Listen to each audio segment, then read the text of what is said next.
जौनपुर से हैं विवेक जी हमारे साथ। स्वागत है आपका विवेक जी। हेलो। हाँ जी। हेलो। जी सर, आवाज आ रही है? हाँ, आवाज आ रही है।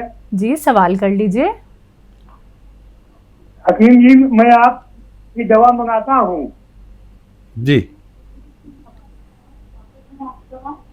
जी जी, आगे बोलिए। मैं हकीम जी की दवा ले रहा हूँ। मेरे गले में मैं इसमें हाँ, आवाज आ रही है। हमें भी आपकी आवाज आ रही है, लेकिन टीवी का वॉल्यूम कम कीजिए विवेक जी। मैं आपकी दवा मंगाता हूँ, एक पेड़ ले रहा हूँ इस समय। और इससे पहले तुलसी प्लस LY प्लस ले चुका हूँ। माजून और केयर। हमारे गले में कफ बसती है, निकालने में परेशानी होती है कफ। ठीक है, कुछ फायदा है? हकीम जी, जब बस जाता कब उलझन होती है तब। ठीक है।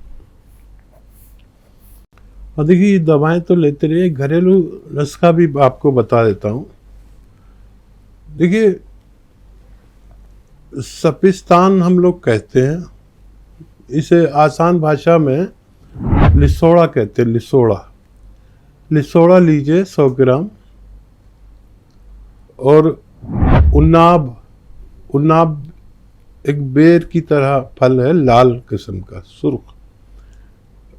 तो उन्नाब 100 ग्राम और अलसी 100 ग्राम, ये तीनों चीज़ों को उन्नाब की गुठली निकाल कर फेंक देना। कभी आप कहें कि बताया नहीं, उन्नाब की गुठली निकाल कर फेंक देते हैं, उसका छिलका इस्तेमाल करते हैं। बाकी चीज़ों को आप पाउडर बनाकर 100 ग्राम लेकर पाउडर बनाकर रख लीजिए। और 1 चम्मच इसका पाउडर सुबह खाली पेट गर्म पानी या चाय के साथ लिया करें, और 1 चम्मच रात को सोते समय। ऐसे मरीज़ जिनको कफ बनता है, बलगम आता है, उन्हें दूध इग्नोर करना चाहिए, दूध नहीं पीना चाहिए। खट्टी चीज़ें, बादी चीज़ें नहीं खानी चाहिए। अगर 6-7 महीने आप इसका प्रयोग करते हैं तो आपको फ़ायदा होना मुमकिन है। जी, राजेश शर्मा जी से बात कर लेते हैं। स्वागत है आपका। जी राजेश जी। हकीम साहब, हमारी मम्मी को पैरों में बहुत समस्या है, चलने में। अच्छा, कितनी उम्र है उनकी और कब से समस्या है? उनकी उम्र 65 साल है डॉक्टर साहब, और वो 1.5 साल पहले गिर गए थे, तो पैरों में उनके रात डली थी। ठीक है, ठीक। तो उनको चलने फिरने में परेशानी होती है, वो चल नहीं सकते। ठीक है। हाँ, देखिए, जिसका मैं अभी जिक्र कर रहा था वही चीज़ दोबारा दोहरा देता हूँ कि जोड़ों में दर्द हो, पैरों में दर्द हो, कमर में दर्द हो, जिसको भी हो, और ये गोंद आता है, गोंद सिया के नाम से, सिया कहते हैं काले को, काला गोंद।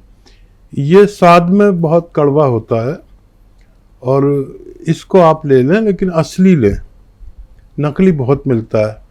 असली ले लें, या इसके कैप्सूल भी आते हैं, गोंसिया कैप्सूल।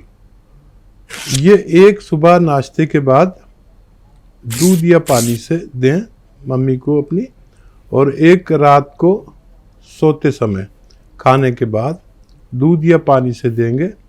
कुछ रोज़ लेने पर आपकी माताजी अच्छी होना मुमकिन है। जी।